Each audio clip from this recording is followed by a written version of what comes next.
Olá, eu sou Ionara Verri, jornalista do Tribunal Regional do Trabalho da 14ª Região. O TRT-14, que abrange os estados de Rondônia e Acre, abriu o calendário nacional de correições ordinárias no âmbito do Judiciário Trabalhista. Para falar sobre esse assunto e outros temas também relevantes, tanto para o Poder Judiciário Trabalhista quanto para a sociedade, eu vou conversar agora com a Corregedora-Geral da Justiça do Trabalho, a ministra Dora Maria da Costa. Ministra, antes de mais nada, eu quero desejar à senhora boas-vindas e também agradecer muito, por ter aceito esse convite e participar aqui dessa entrevista, desse momento, abrindo aí o espaço na sua agenda que eu sei que é muito corrida. Seja bem-vinda. Primeira vez em Rondônia? Muito obrigada. É a primeira vez, sim, em Rondônia. Eu trabalhei perto do estado de Rondônia, que eu já trabalhei em Mato Grosso, isso nos idos de 89, mas eu não conhecia Rondônia. E acho que o Rondônia e o Acre chama muita atenção nacional e internacional. Então, eu acho que esse tribunal tem um papel muito importante no desenvolvimento social da sociedade desses dois estados. Como eu citei, a senhora está aqui justamente coordenando à frente aí dessa correição ordinária que acontece aqui no tribunal. A senhora está iniciando uma gestão agora, é início de gestão, a gente sabe que existem muitos desafios aí pela frente a serem enfrentados.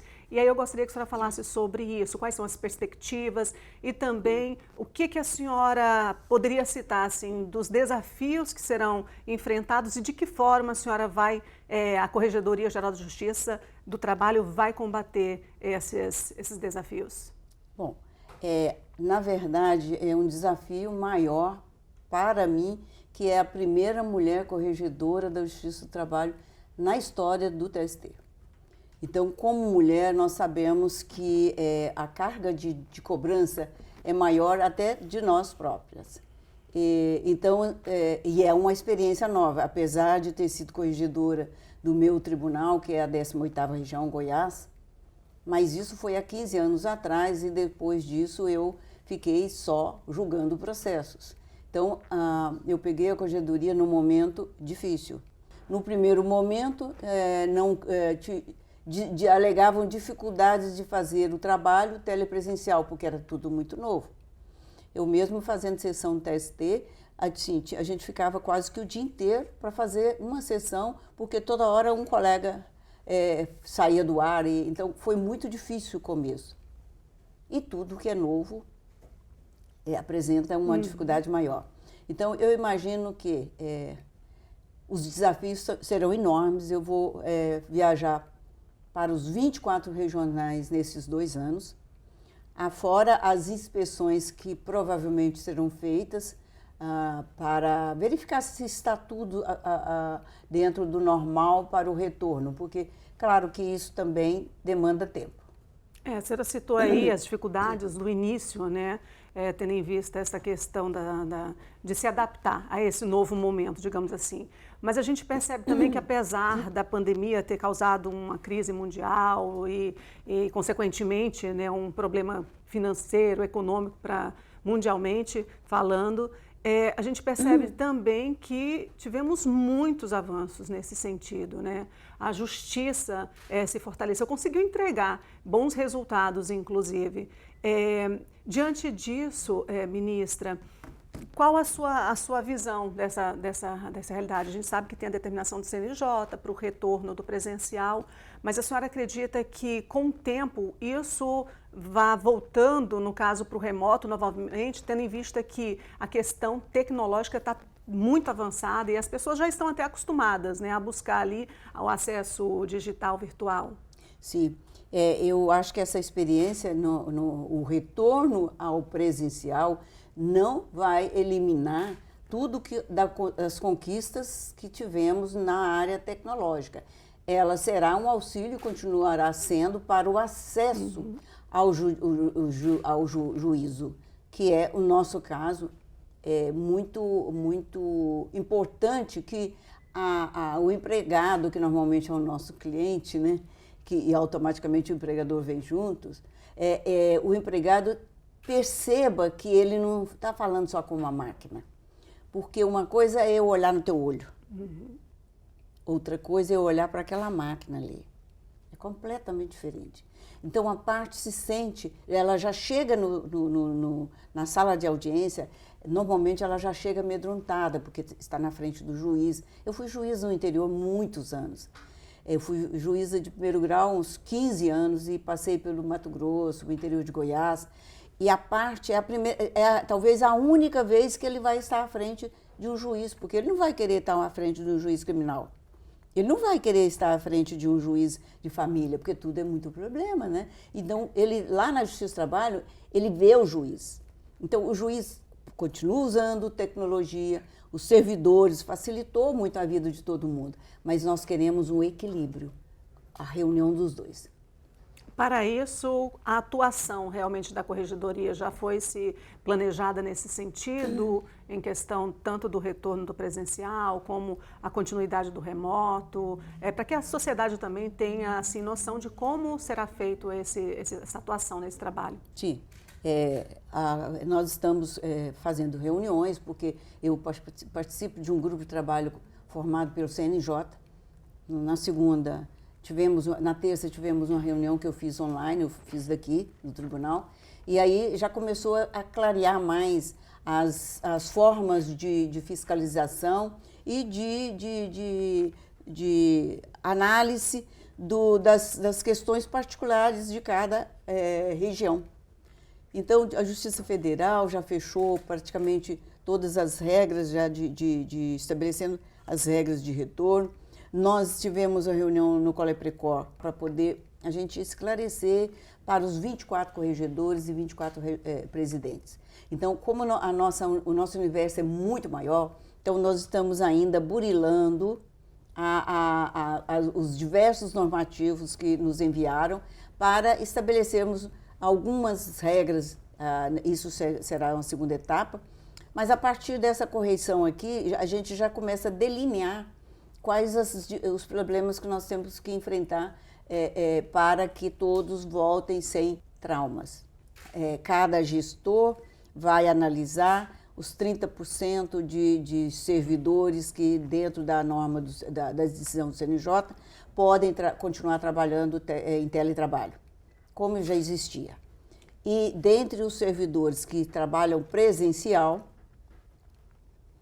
dos 70% que sobram de cada unidade, esses, o gestor, dentro daquela necessidade de manter servidores para atender advogados, parte, o próprio juiz que está fazendo a audiência, porque o juiz deverá vir 3 dias da semana, ao menos 3 dias, presencial, estar na vara, administrar a vara, não é só para fazer audiência. Então, eu digo que ele não tem uma escala, ele tem uma agenda. Essa agenda deverá ser publicada para que a parte e para que os advogados que tenham alguma petição para despachar e não querem fazer remoto, porque eles podem, o juiz também pode atender. Então, por isso que eu digo, isso não é nenhuma novidade, a gente vai voltar ao que era. É apenas isso. Então, os servidores, terminando, os servidores podem fazer com o gestor um revezamento. Ele terá que também ficar 3 dias trabalhando na unidade, isso no presencial, e os outros 2 dias ele pode trabalhar remoto. E essa é a decisão do CNJ que já começou a ficar claro para os servidores. Então, e o revezamento dos 2 dias que sobra para o servidor não podem sair todos ao mesmo tempo, ficar remoto todos ao mesmo tempo. Isso o gestor da unidade é que vai definir quem, dentro daquelas prioridades, farão remoto. Nós não estamos tirando remoto. Isso fica bem claro. Exatamente. É importante o que a senhora falou e a gente até ressalta sobre isso, porque o jurisdicionado, né, o cidadão comum, aquele que vai em busca da justiça do trabalho, ele pode optar, né? Se ele quer o remoto, se ele quer o presencial. Sim. Não, essa liberdade ele tem. E eu até orientei ao pessoal do Sejusc que na hora de marcar audiência, que ele pergunte à própria parte, não o advogado. Porque o advogado pode fazer a audiência telepresencial. A parte também pode optar. Só que, às vezes, a pessoa é tão humilde, não sabe o que você quer teletrabalho ou o que não quer. Então, a orientação é que pergunte à parte, porque ela pode ir até sem um advogado, o advogado ficar na tela. E ela, parte, quer ir lá, ela pode ir, ela pode optar na hora de marcar audiência. Perfeito. Ministra, vamos falar um pouquinho sobre um termo de cooperação, né, com o CNJ e o TRT-14, que fez deste tribunal piloto do programa Justiça 4.0. Em vista desse fato de sermos um tribunal piloto, o regional, ele pode vir a se tornar uma exceção entre os demais, né, tribunais do país e manter a experiência aí do trabalho remoto, ou isso é inviável? Isso fora é de inviável. cogitação? O convênio, o Justiça 4.0 existe em todos os regionais. Esse convênio foi um convênio que, naquele momento, eu presumo que o ministro Toffoli firmou com a desembargadora presidente, foi um momento de que estava tudo remoto. Então, agora, claro que vai continuar o convênio, vai ter remoto, mas ele não vai ser totalmente remoto. Esse convênio, toda decisão do CNJ, vamos dizer, revogou os convênios que regulamentam de forma contrária. A Justiça, inclusive, vai ser remoto, sim, todas as audiências desses tribunais que já implantou, tem vários que implantaram, e inclusive o daqui, mas o daqui seria o piloto de ser tudo remoto. Só que agora voltou a decisão, diz, vamos conciliar os dois. Ok. Vamos falar então da correção ordinária que acontece aqui no TRT-14, iniciou no início da semana, na segunda-feira, e esse é o motivo da sua vinda aqui, né, ao tribunal, a Rondônia. E eu gostaria que a senhora, claro que a correção finaliza hoje, a leitura da ata será feita nesse último dia da semana, e aí eu gostaria que a senhora, se puder, comentar como que foi a avaliação e principalmente, né, tendo em vista que o tribunal está abrindo o calendário aí de correições ordinárias, o que motivou a escolha deste tribunal para iniciar aí as correições? Na verdade, nós montamos a agenda foi logo que eu assumi, em outubro, a agenda de correições, porque tudo tem que ser programado com antecedência. Então, a escolha do tribunal da 14ª região foi exatamente porque ela foi uma das últimas que está mais longe da última correição que teve presencial. Então, eu pensava que nós temos que começar por aqueles tribunais que há muito tempo não têm uma correição. O último corregedor que veio aqui foi o ministro Lélio, que hoje é presidente. Sim, ministra. Agora sim, a senhora teria como, de repente, adiantar um pouquinho sobre essa avaliação que foi feita aqui nesses dias, quais os pontos positivos a serem destacados, ou se vão haver recomendações? Então, assim, a recomendação, ela é uma orientação. Porque você chega, às vezes tem servidor novo, e aqui agora está numa mudança de administração e está num retorno de presencial. Então, é normal que o tribunal tenha algumas sessões que precisam de orientação e tem algumas que precisam de recomendações ou determinações. Isso é natural. E o próprio presidente, ontem eu falando com ele tranquilamente, ele já foi presidente, tem experiência e sabe que isso é normal. Tem pontos muito positivos no tribunal, eu até vou ressaltar lá, que o tribunal, em alguns pontos, por exemplo, a produtividade de primeiro grau está em primeiro lugar do país. Então, assim, esse é um ponto muito positivo. Há alguns probleminhas no segundo grau? Tem. O prazo médio alongou muito nessa pandemia, por causa das sessões, são mais demoradas, e os servidores de distante, você não tem como um controle maior do desembargador. Agora, os juízes não, o primeiro grau está perfeito. Que bom ouvir isso. Ministra, só para finalizar então, vamos falar um pouquinho também sobre o triste episódio que ocorreu, né, no dia 8 de janeiro, em Brasília, com os ataques aos três poderes. O Palácio do Supremo Tribunal Federal também foi, né, estava no alvo desses atos. E aí, que mensagem a senhora deixa para a sociedade que utiliza os serviços, no caso da justiça, né, e que espera realmente que, de fato, a democracia prevaleça sempre? Eu costumo dizer que as coisas não acontecem por acaso. Aconteceu no momento que nós temos uma mulher, não é porque ela é minha amiga, que é originária da Justiça do Trabalho, está à frente do Supremo Tribunal federal do país. A ministra Rosa Weber é originária da Justiça do Trabalho e nos dá muito orgulho e eu tenho muita afinidade com a forma dela conduzir. Eu me recordo de nós duas no tribunal e todas as outras mulheres tinham aquelas atividades, o cerimonial, todo mundo queria que eu e ela desse entrevista, como você e tal.